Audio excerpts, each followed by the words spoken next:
Hey guys, what's up? It's T.Mayne. Welcome back to the channel. Super awesome to have you guys back again with us for another week of preparation. Guys, it's our weekly market forecast, and in today's one, we're gonna have a look at these 5 pairs. So we're gonna have a look at AUDJPY, CHFJPY, NZDCAD, Aussie CAD, and New Zealand dollar CAD.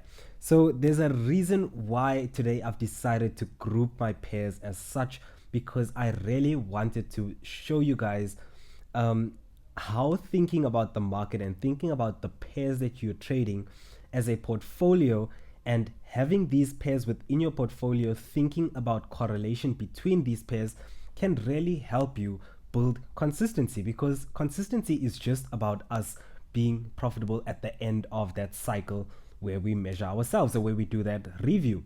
Now, we don't have to be profitable on a specific pair, or rather on a specific asset, but if we have a portfolio, it kind of eases a lot of the emotional pressure, and we think about this like we just need to end the month or the week profitable with the portfolio of pairs that we are trading. And so because we are thinking about it like a portfolio, we manage our risk within our portfolio, and that's the power of thinking about the pairs that you are trading like a portfolio, and as well as in terms of currency strengths and correlation. Now let's get into things, guys. We'll start off with AUDJPY. Now we're going to notice how on a lot of these JPY code pairs that we've grouped together, the structure pretty much all looks almost the same. So what we can see from a daily perspective, guys, is this market that is in some sort of a consolidation, some sort of a sideways moving structure. And what we'll notice about structure within this sideways moving structure is that price has created lower structures on the way to the upside. So we've been creating these lower structures, and all of those higher lows that were formed in this small uptrend were all violated nice and impulsively to the downside. So all of these lower structures being violated, and price really just creating a new lower low at this point. So we clearly see some sell side momentum on AUDJPY. So how we're going to approach a lot of these JPY code pairs is we're higher time frame. We're going to be looking to jump into this higher time frame sell side momentum that we see coming in. So just as a reference, when we go through all of the other pairs, the other JPY code pairs, we're going to be kind of positioning ourselves in the same direction, but the way that we are going to approach each of these pairs is still going to be different.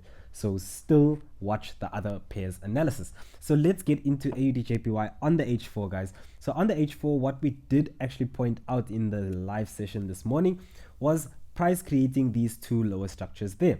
So what we did was we put on a support trend line just to identify the nature of this trend, because we currently are seeing high lows, highs, and then I guess higher lows. We can confirm this as a swing at this point. So what we're going to be waiting for on AUDJPY is really for prices to come into our key resistance areas. So what we can see here is some resistance on the H4 over there. Market almost tapped into that zone, but just turned right before that zone. We had a push to the downside, and so now we're expecting that if price does make its ascent, price is probably going to want to be attracted to this area of resistance. Why? Because there are stops above that area of resistance, and as well as because price has not tapped into this previous resistance area that was left behind. So with that bias, we understand that long term our selling probabilities are going to come from this structural area here. So we have our bias, our directional bias, we are sell bias, we're looking to trade in the direction of the momentum, and we've identified our point of interest. Where are the probabilities going to be on our side to trade the sell side momentum? Now going forward on AUDJPY, what we can expect is for AUDJPY to want to make a move to the upside to clear this high, and then we start any long-term descents. So that's exactly what we are going to look for on AUDJPY. We are going to look to see if this market does rally to the upside and give us some structure that supports this sell bias that we have on AUDJPY long term for either a potential risk entry or a potential reduced risk entry. Regardless of what setup the market gives us, we have our directional bias, and we know what kind of structure we need the market to give us in our point of interest, or at a zone where we anticipate some sell sensitivity. We know exactly what we expect from the market, and we know exactly which directional bias to trade. All we need to do at this point in time is wait for prices to come into our area of sell sensitivity, and then we wait for our probabilities to be increased by the setup that presents itself in our area. So that's what we're going to be doing on AUDJPY, guys. We're going to be exercising some patience, waiting on a nice sell setup to form at resistance areas in the direction of our higher time frame sell side momentum. Now let's go into CHFJPY, guys. Now on Swiss yen, what we're going to notice is that structure is similar on most of our time frames. So on the daily, what we see is a market that has been creating lower structures as we move to the upside. So creating these lows and then violating a lot of these lows with some, I guess, a lot of selling pressure and a lot of momentum, even creating a new lower low. So we've seen the direction of the momentum. We've seen the direction that the market wants to be trading in at this point in time. There's a lot of sellers interested in selling Swiss yen. They cannot hide it. We can see the imbalance caused by all of the selling pressure, and that in turn gives us some directional or rather a directional bias that we can follow in terms of the momentum. Now, before we drop down onto that H4 higher time frame structure on Swiss yen, I guess there's a lot more higher time frame sell bias structure than we'd say AJ or even New Zealand dollar yen, and that's because of this higher time frame ascending structure. So at this higher time frame, or rather let's isolate this higher time frame structure. We'll say we have one touch, we'll say we have two touches over there, and if we can see what happened at our potential third touch of this ascending structure, what we will see is prices decelerating towards our important resistance area, and then obviously we're seeing those sellers coming in more aggressively than they've been in the market for a very long time. If we go back, we'll see the last time we ever saw aggressive selling candlesticks was probably in this sell over here, and even in that sell, the size of the candlesticks were not even half as aggressive as these. So we're seeing clear selling momentum on Swiss yen. Now, how we're going to be approaching this on those smaller time frames is that we know that on AUDJPY, we're going to be exercising the most amount of patience to wait for price to pull up into our zone of importance. Now on Swiss yen, if we look at the 4 hour, we can see that price is a lot closer to this resistance area here. We could still be expecting price to violate this resistance, obviously break backward into structure, and then respect the structure it previously broke out of, and then continue with the sell side momentum. Or guys, we could see, or let's just jump back onto the daily quickly just to look at the structure. We could see prices pulling into the neckline that was violated to the downside. So we do see a nice double top structure here at our third touch, and then giving us that nice violation of the neckline, and price has not retested that neckline as yet. So what we could expect maybe long term is for price to want to make its way up to this neckline, to test our neckline before we see that sell side momentum. Now on the 4 hour, what we're going to do is we're going to prepare for any premature sell setups. So what I mean by that is we're going down as low as the H1 for CHFJPY, and we have isolated a nice ascending structure. So within this ascending structure, guys, we do have extreme highs and extreme lows, and we then see price creating structural levels within these extreme highs and these extreme lows. So us just being traders that look at nature's theory, that look at the nature of the market, we're just going to assume that this is our impulsive move that has violated some nice structural levels to the downside, and this is our corrective structure. So now that we've isolated our corrective structure, we do see a nice multi-touch structure. So price has the potential to come up and give us that third touch or terminate somewhere in and around these areas here before we see any early JPY strength coming in. So what we're doing here is we're still exercising patience, waiting for the setup to form, the optimal sell setup that will give us the highest probabilities in the directional bias that we've established from our higher time frames and that we're expecting higher time frame momentum. We're waiting for all of that to align. So we're going to exercise just a little bit of patience. What I would also do is maybe even take into account these previous resistance structures here and see how the market treats these resistance structures here. Do we come down from these resistance structures and violate our support trend line? If we do so and we see prices moving back to the upside, then I evolve my structure and change my trend line if I need to, accommodating for the most recent price action. So I still will be paying attention to what price is going to do at these highs, still expecting price to violate to the upside, clear this previous resistance, and then we start looking for our sell bias setups. So that's the directional bias and the setup that we're looking for next week on Swiss yen. Let's go on to New Zealand dollar JPY. So guys, on New Zealand dollar JPY, let's go up to the daily. We'll discuss very similar structure. Only thing that differs about this structure is that we have not created new lower structures from where the corrective structure began. So we have violated all of these intermediary swing lows during the small trend to the upside, nice and impulsively. So we still do have that momentum on the daily here on New Zealand dollar yen. Though what we can see, if we drop down onto an H4 and we begin to isolate some structure, we'll begin to see something very similar as AUDJPY and CHFJPY. Now we have our important resistance areas up there, which we are obviously going to look for a reaction from. We're going to be looking at how the market gets to these resistance areas over here, and obviously what the market does at those resistance areas. Now, very similar bias, we want to be in on that sell side momentum. But what I'm going to be doing with NZDCAD is that if the JPY code pairs do not buy over the course of next week, and we do end up seeing some selling pressure coming in from all three of these JPY code pairs in Monday, New Zealand dollar JPY is the first pair that I will be looking at. Why is that? Let's drop down to our H1 structure and begin to isolate. So what we'll begin to see is this market that obviously has come from these structural highs over there, came down, created lows, created highs, created new lows, created highs, created lower lows, and then obviously the only highs to have been violated are these highs here and these extreme highs up there. So where's the next higher structures to have been created after these lows here? It's these highs there, and then obviously next lows, and then Bob's your uncle. So now that we have two highs and two lows, we begin to isolate our structure. So we have our support trend line over there. We begin to draw that structure in. We have our resistance trend line only taking into account our extreme swings. There we go.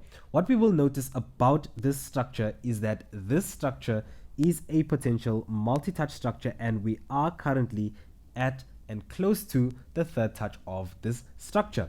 Now, one thing to mention about the nature of this corrective structure is that prices have impulsed to our area of resistance where we're looking to sell.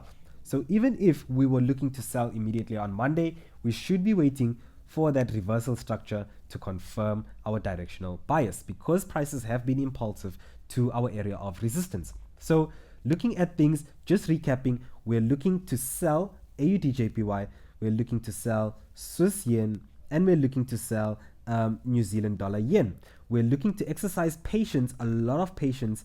If AUDJPY buys, it will put us nicely into our important resistance area where we'll be able to sell. On Swiss yen, guys, we're looking for a very similar outlook, but what we have is some smaller structure inside that can still give us an early sell setup, that if we do see that sell coming in on these JPY code pairs, we'll still be able to exercise a little bit of patience, just waiting for this small setup to form, and then obviously we sell. New Zealand dollar JPY, guys, this setup is sort of almost ready, but we are waiting for our added confirmation of our structure to be able to sell this pair. So what we're doing is we're gonna be a bit more attentive to this one. We're going to exercise a little bit more patience on there, and we're going to exercise the most patience on there.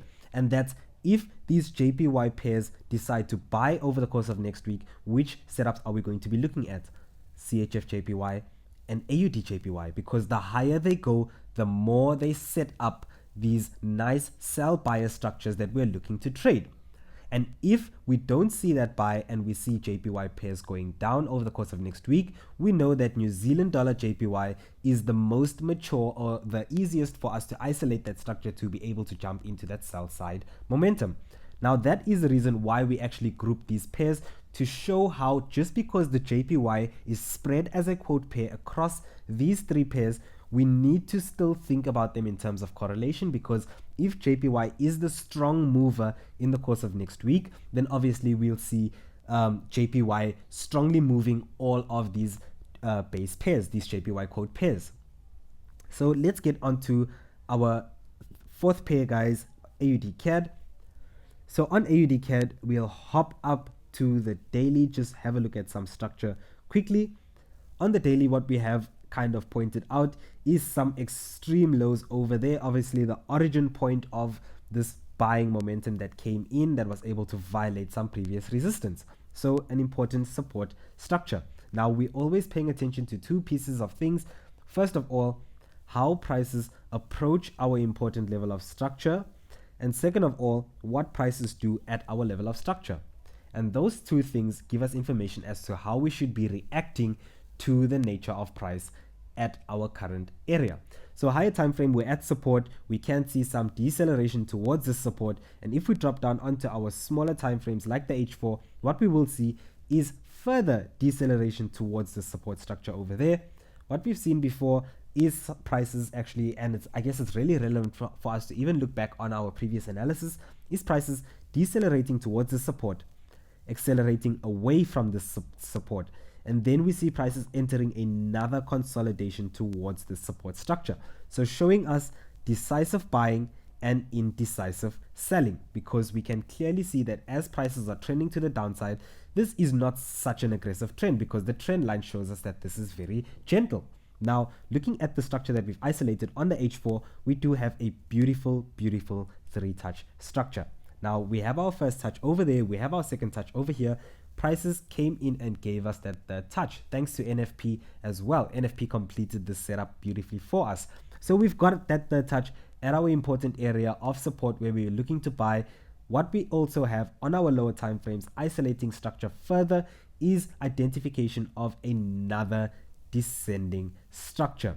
So we're seeing prices on multiple time frames descending towards our higher time frame support structure. That is the reason why we're aligning ourselves on the bullish side of things on Aussie CAD. Now, if we look at the setup, we've also completed a lovely three-touch structure. First touch there, second touch over here, and NFP gave us that beautiful third touch. All we should be looking for at this point in time is for price to give us a change of structure. So if we're looking to trade this off H1 confirmation, then we should be waiting for price to break above structural highs or give us some nice impulsive moves to the upside, followed by a correction for the continuation to the upside. Now, if you're like me and you'll be on those smaller time frames looking to isolate some structure, then what I would be looking for is for prices. They've already shown me this nice impulsive move to the upside. I would be waiting for prices to give me a corrective structure to get in on this trade. If not a corrective structure, for prices to give me a reversal structure, which is still a structure that aligns in the direction that I'm looking to trade. So regardless of what price gives me, I have my directional bias and it's off higher time frame structure. All I need to do is on my lower times look to isolate some structure that will support the bias that I have based off higher time frame structure, and also that will give me the opportunity to capitalize on that higher time frame structure that I'm looking to trade. So that's what we're looking for on Aussie CAD, guys. We're going to be bullish bias, just waiting for Aussie CAD to give us that setup that will allow us to enter in the direction of this higher time frame momentum that we anticipate will come into the market and send prices higher. Now, in terms of targets, we're going to look to target at important key areas. So higher time frame resistance over there, which is obviously some H4 resistance. We also have the beginning of our H1 structure. So the 90% rule of this H1 structure that we have identified and isolated, that's where we'll be looking to partial majorly. The next area of importance where we should be looking to partial out on this trade is our beginning of the H4 descending structure. So that is kind of the area where we're going to look to final to exit this position finally. So if we look at things, guys, in terms of the position that we're looking to take, because we're looking to swing this and get some higher time frame momentum, what we're looking to do is to target these final areas up here. Let's just get this up there. So we're looking to target the 90% rule of this structure, but we're looking to manage our trade and partial out according or as prices get to these key important areas where we might see a reaction from, so that if prices fail to break an important key area, we've partialed out of our position, we've secured more profits at that TP1, and then if prices do decide that they want to continue with this higher time frame bearish structure that we have, then we've already partialed out and made sure that we secured some profits on this trade. So even if we miss this risk entry, guys, there's going to be, as you can see, maybe our potential momentum might give us a nice impulsive break of structure,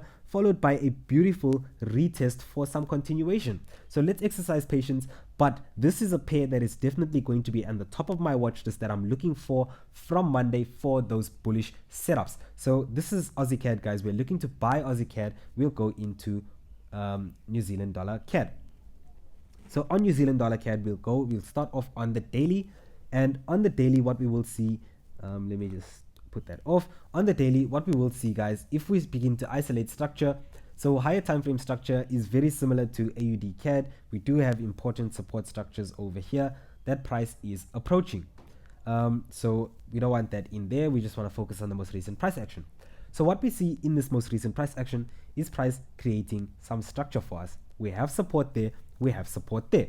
Now, because we've identified some higher time frame support structure, we are isolating this and identifying this structure as prices correcting towards our support, because we can see prices slowing down as we are approaching this support structure here on a higher time frame. So we're identifying this as a decelerating corrective structure, so looking for momentum to shift. Now if we drop down onto our H4, we'll be able to isolate more structure that obviously supports this bias that we have from our higher time frames and just observing higher time frame structure. Now on the H4, what we have is another descending structure. So this is some sort of an expanding descending structure. We do have our first touch, we do have our second touch, so prices could and might be attracted to come and give us this third touch of this descending structure. That is where we will have the appropriate buying probabilities to get in on any upside momentum on this pair. Whether prices give us the opportunity to be able to find a risk entry or maybe a reduced risk entry, nonetheless, guys, we're going to be bullish on this pair. Look for prices to pull a little bit lower just to give us that optimal trading setup. Now, the reason why we grouped AUDCAD and NZDCAD is because we're bullish bias on both of these pairs. AUDCAD is already at our support structure preparing to give us that buy. NZDCAD is still far from our support structure and can still approach our support structure and give us a better buy. So what we're doing is on AUDCAD, guys, we're going to be prioritizing the structure that's developing here and look for our buys. But if these CAD quote pairs decide to drop over the course of next week, we won't take our AUDCAD setup. But what is NZDCAD going to be doing? NZDCAD will be dropping, giving us a better buy. So if next week we do see that bullish momentum coming in with these CAD code pairs, we're going to be looking at AUDCAD. But if the momentum decides to be bearish and we see them sell, then we start to focus on the development of our New Zealand dollar CAD setup. Now, if we also think about things in terms of correlation, those JPY quote pairs that we were trading, we are looking for some sells on those pairs. Now, one of the pairs that is correlated to AUDCAD is AUDJPY. Now, AUDJPY we're looking to sell, AUDCAD we're looking to buy. What does that mean? That means that if AUD is the main driver of strength in the course of next week and there's AUD strength, we'll get a trading setup to buy into AUD strength on AUDCAD. If there's AUD weakness and we see these AUD based pairs shooting down over the course of next week, then AJ is the pair that we look at because we are sell biased on that pair. The same goes for New Zealand dollar JPY. We're looking to sell New Zealand dollar JPY very harshly. And if we see, I guess, that sell side momentum coming in and NZDJPY beginning to go to the downside, what's going to happen to our NZDCAD setup? Our NZDCAD setup will obviously, or could pull a little bit lower. So we're looking to capitalize on any New Zealand dollar. Let me just do this. My screen was freezing. Any New Zealand dollar weakness, guys, we're looking to trade that weakness on New Zealand dollar JPY. Any New Zealand dollar strength that will send markets to the upside, we're looking to trade that strength on New Zealand dollar CAD. So that's how we're thinking about our portfolio in terms of correlation, the pairs that we have, managing risk across those pairs, and obviously searching and literally just cherry picking the best setups with the highest probabilities on each of these pairs based off the individual structure that these pairs are giving us. So we're not imposing a bias on any of these pairs. We're still identifying important key areas, and we're still exercising patience and waiting for setups to develop. So we're still trading the structure on all of these pairs, but at the same time, we're allowing ourselves to trade any strength, any weakness, and to be able to manage our risk according to the strengths and the weaknesses that we have in our pairs. We are even able to hedge our pairs. So maybe if we're buying AUDJPY, we can still sell AUDCAD, because they're both, we're looking to buy AUDCAD and we're looking to sell AUDJPY. So we can still do the opposite on both of these pairs. And what this will be is this will be hedging our positions. So if AUD is the main driver of strength, one of these positions will get stopped out at -1, and obviously the other position will run at a minimum risk to reward ratio of 1:3, and I will still make plus 2% on this hedge, even though I traded opposing opposing directions in one base, or rather across one base pair. So still, guys, managing that risk across, still doing things, still trading the individual structure on our pairs. Now, guys, we have actually come to the end of this analysis. Hopefully you guys have received all the value that was deeply intended for you guys. If you have received the value, definitely do drop this video a like. Otherwise, if it's your first time, subscribe to the channel so you always catch and are up to date when these analyses and forecasts, and as well as the educational concepts that we do come out with on the channel. You will be notified when all of that does come out, so do definitely subscribe to the channel. Otherwise, this is T.Mayne, your FX Chasers mentor. I will see you guys in the future videos. Thanks for watching till the end. Cheers.